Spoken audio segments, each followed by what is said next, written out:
But yeah, so like that is the thing, right? And then this whole idea of kneeling, that you needed to kneel, right? And so that takes me into the next article, which is this guy, Jonathan Isaac. He's an NBA player, right? So the NBA, when they started, like every single team knelt for the national anthem in support of Black Lives Matter. A lot of them had the shirt Black Lives Matter on it, right? Isaac didn't. Jonathan Isaac didn't. He was for the, I believe, Magic. I think that's what it is, right? And so he was asked, like you can listen to the thing, now this is a black guy, okay? Black guy, young black guy. He was asked by a white reporter, don't you believe Black Lives Matter? Because he didn't kneel. And they asked him, don't you believe Black Lives Matter? And I heard that, I'm like, who, look at who you're talking to. Like, do you think that he's like, nah, black lives don't matter? I don't think. I'm black? What? Like, he's like, I don't know what you're talking about. I ain't black. You know, it's like the reverse of that Jerk movie. Is that what it was? The Jerk? Yeah. Where he thinks he's black? He thinks he's black because he was raised in a black family. Right. So then they end up telling him, I think, you know, and he freaks out. Yeah. It was a great movie. Or like that skit by Dave Chappelle where he believes himself to be a white guy, but he's blind. Oh, and isn't he at like a KK rally? Yeah, and he like writes books. Yeah. He's like one of the most, like the biggest authors, but no one has ever seen him. So, and then you find out he's black. But anyways, so like this guy, he says, first he says, basically, I don't believe that kneeling and wearing a Black Lives Matter shirt go hand in hand with supporting Black lives. He's like, I don't believe that. But he goes on, and this is what he says. I think when you look around, racism isn't the only thing that plagues our society, that plagues our nation, that plagues our world. And I feel like coming together on that message that we want to get past not only racism, but everything that plagues as a society. The answer to it is the gospel. Wow. Yeah. So he's saying that I didn't kneel because basically my faith. And so he wasn't the only one. So in baseball, not almost every team, but a lot of teams knelt for the same reason. Now on the Giants. Now I'm a Dodgers fan, and I don't like the Giants because they're a horrible team. But this guy was a Giant. He stood, and they asked him later, why didn't you kneel? He says, because I only kneel for God. Oh, I read that one. Yeah. And so like this idea, like it's almost like, and I was listening to this one black author. I would have to go look up his name, but he is a linguist, and he does a lot of. He's a professor, but he started writing back in the late '90s, I think, early 2000s, about racism and everything. And one of the things that he says about this movement, about the Black Lives Movement, is that it is a religious movement. He's like, it's not, and he's not a Christian, I don't believe. At least the way he talks, he's not a Christian. But he puts forward that a lot of the language that's being used by the Black Lives Matter movement is religious language. Like this idea of kneeling, right? You kneel in reverence to something.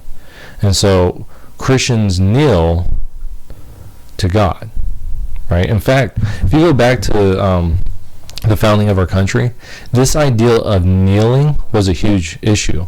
That's why you stand for the flag, because the idea of a person kneeling means you're subservient to another person. And so when they would kneel to King George, right? And so they said, no, we will stand. And that's why we stand for the flag, is because we're saying, no, we are not less, right? We are on the same level. The janitor in the worst slum is as free as the president. You know, that is the nation. That's what the ideal for the American nation is. And so when you kneel, you should be kneeling to only those that you deem worthy of your kneeling, right? It's in reverence. And so for the Christian, it's very much this idea that I only kneel because only one person is worthy of my kneeling, and that's God. This is actually why men kneel when proposing. It's this idea that I'm reverencing you as my wife. I want, I'm looking to you to come and be with me, to go on this journey, right? This idea of kneeling. And so he didn't kneel, right? So this guy, Isaac, didn't kneel. That Giants player didn't kneel. And a couple months back, you had a black cop. He was a state trooper. I believe it was in Georgia. He was standing, and someone from the BLM movement goes, "You need to kneel." And he says, "No." And someone else goes, "You only kneel for God, huh?" And he goes, "I only kneel for God."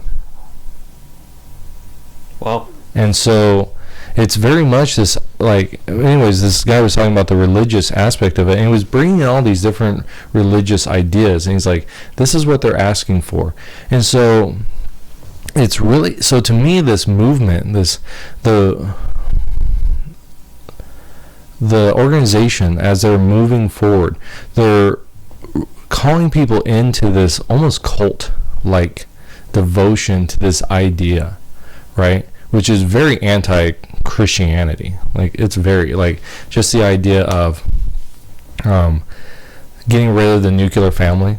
That's one of their beliefs. We actually went through a lot of their beliefs. So, it's very anti-Christianity.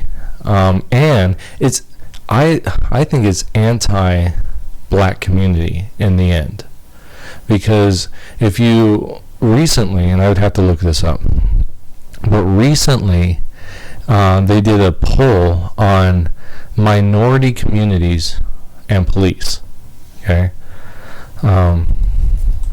Is that the statistics you're going to go pull up? Yeah.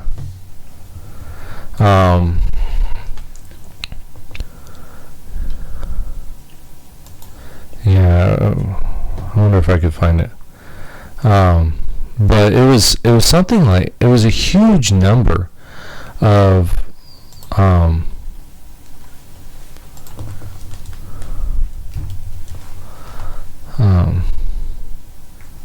okay, so here it is. 81% of black Americans want to maintain or increase police presence in their neighborhoods. But that's not what the BLM organizers are saying. They're saying we want to completely get rid of them. Well, if you are, your group wants them there, the actual communities want them there, and even more so, right? Then it's you're not representing, then black lives don't matter to you. Mm-hmm. It's a political, it's a religious fervor that you want. It's not actual change. So I can say all black lives matter. I can't say black lives matter, because to this group, it doesn't. They don't. You see that video of that police were all lined up, and that white lady's yelling at the black cop about how racist he is? Yep.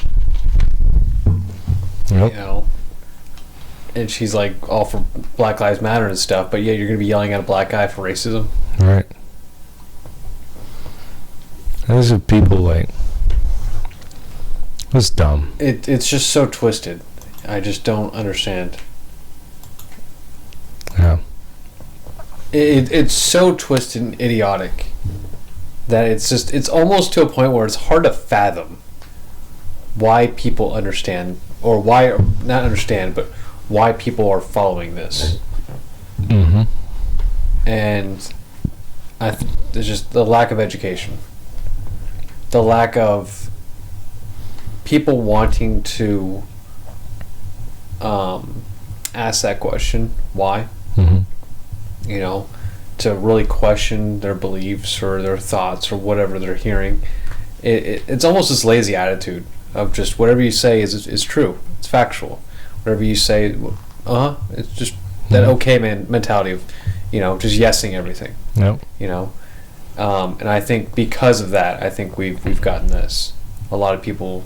I don't know what your thoughts are on that, but that's how I believe. Well, yeah, and I think it's for so long in our country. Like I remember talking to someone, and I thought they had a really good insight.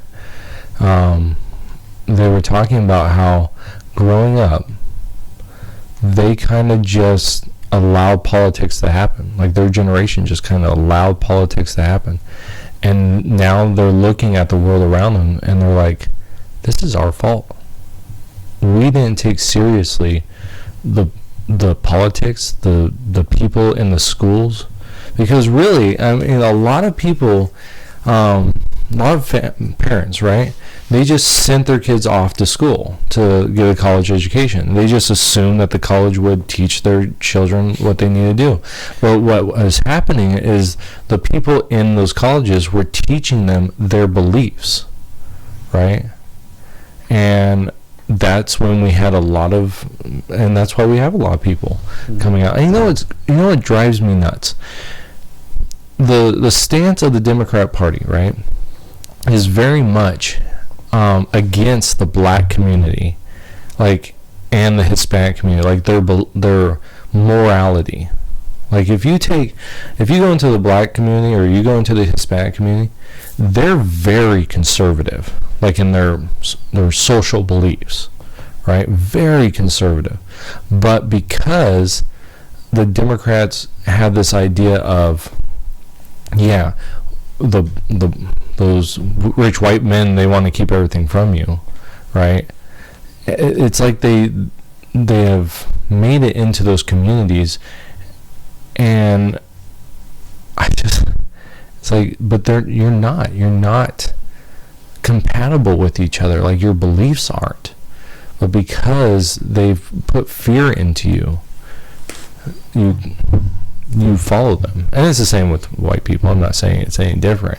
There's a lot of people, and it's really interesting to watch, like, listen to these, that's the hashtag walk away campaign, to listen to those stories of people waking up, to the reality of the world. I was listening to this one guy, liberal guy, he's a white guy, but he was talking about how one day he's like, I'm going to go fact check. He's been a liberal his whole life. He's a young guy, like probably early 20s, mid 20s. He's like, I'm going to fact check some of the things that they're saying about Trump. And he goes and he starts looking at what Trump actually says, like the manuscript, or not the manuscript, but the transcript. Transcript from what he said, and then what the people, these outlets were saying. He's like, they completely lied. They were completely lying about what he said, and that started him on his road to go away. And now he's like 100% Trump, which I don't think he should be, but just the idea that he just flipped because he woke up to what's actually going on in these groups, what they're saying, right, and who they are and what they're actually doing, So